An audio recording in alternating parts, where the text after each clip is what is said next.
Here's some interesting facts about the Antonine Wall. It stands as one of the most remarkable relics of Roman ambition in Britain, even if it is less famous than its southern counterpart, Hadrian's Wall.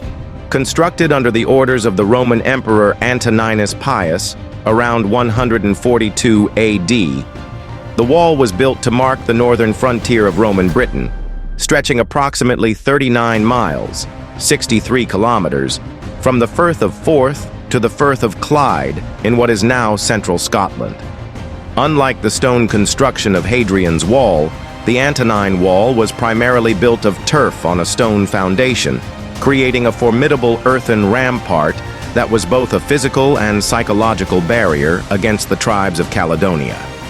The wall itself was roughly 3 meters high and about 5 meters wide, fronted by a deep ditch to make crossing even more difficult. Behind the wall, Roman soldiers constructed a military road to allow for swift movement of troops, and about 16 forts were strategically placed along its length.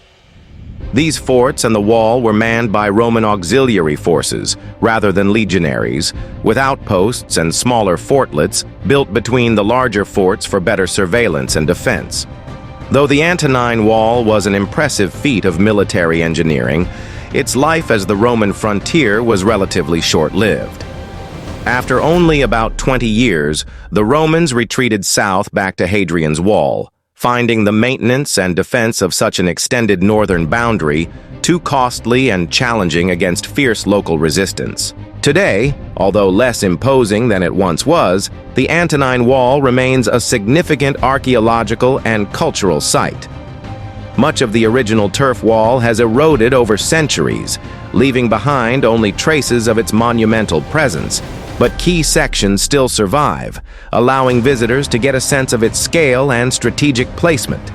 Sites like Rough Castle Fort and Bar Hill Fort showcase remnants of Roman defenses and give a glimpse into the daily life of soldiers stationed on the frontier.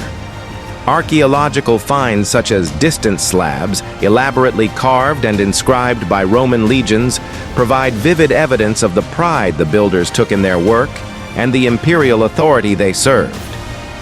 The significance of the Antonine Wall extends beyond its physical remnants.